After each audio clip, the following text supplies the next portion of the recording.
We're back because we think we're closer to the bottom than we are to the top. We think the mortgage industry has become an industry where there's tremendous opportunity and challenges. I was talking to Peter and I was talking to Bill before we all sat down here. The mortgage industry has been eviscerated. It is now truly an oligopoly of 4 money center banks, Wells Fargo, Bank of America, JP Morgan Chase, and Citibank. There are some secondary players, BB&T, SunTrust. You know, they're really not that important to the equation. And of those, and the second tier, the great bulk of mortgage lenders that were there, mortgage bankers especially, are gone. They were just wiped out of the marketplace. Now, when you look at these 4 big banks, I would say that just my own personal feeling is that only one of them is really committed strategically to being in the mortgage business, and that's Wells Fargo. I don't think Bank of America, I don't think Chase, I don't think Citi have a strategic commitment to the mortgage business, which means they come and they go, which means they make decisions that don't reflect that this is a long-term commitment on their part. They also are institutions that are dealing with toxic assets, toxic loans, legacy problems, and it's very hard for them to focus on the quality of new borrowers when all they see are the problems in their rearview mirror. But they make the rules and they behave like oligopolists. There is very little pricing pressure in the marketplace. As low as interest rates are, quite frankly, they should be lower. The banks are making very fat margins on the loans that they do make. And there's really no one to put pricing pressure on the pricing of mortgage loans today to borrowers. So it's an attractive time, we said, to make money, okay? There also are no longer, that I can think of, if I'm wrong, please tell me. Florida was always a state that housed major national lenders. There are no longer any Florida-based mortgage bankers of any size or consequence whatsoever, which means that lending decisions in terms of underwriting, appraisal, valuation, what have you, are being made in North Carolina, in New York, in California, and it's based on data, some of which is meaningful, but some of which is just data. So Kislak happens to be an organization, as I said, that's been here for over a half a century.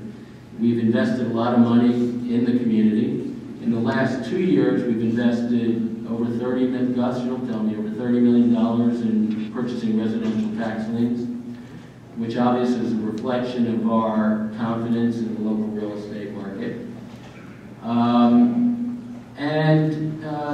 We thought, given the fact that the landscape has been decimated, that it was really a time for a locally based, true mortgage lender, not a commercial banker, but somebody that really understood the mortgage business.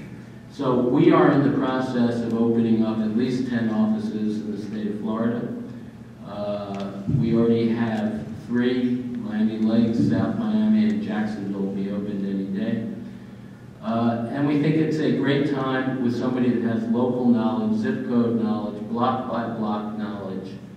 But if your business is built on cash borrowers, cash buyers, you don't need us. You don't need anybody like us.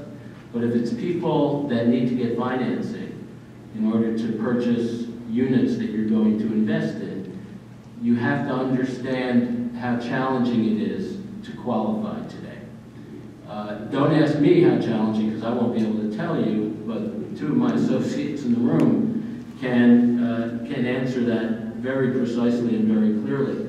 A little digression, I was driving down from New England the other day, and when I got into Florida, just south of Jacksonville, I was on 95, and in the lane next to me was a brand new, beautiful pink Cadillac, and it was a Mary Kay Cadillac. And the woman driving it looked exactly like the Mary Kay representative should look like.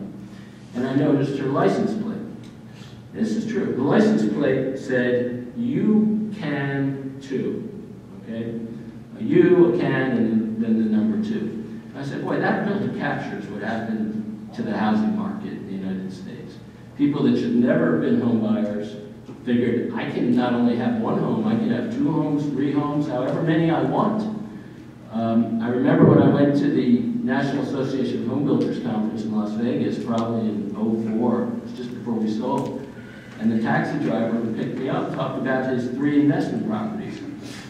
I said, I don't own an investment property. I mean, I just don't get it. It was like Alice in Wonderland.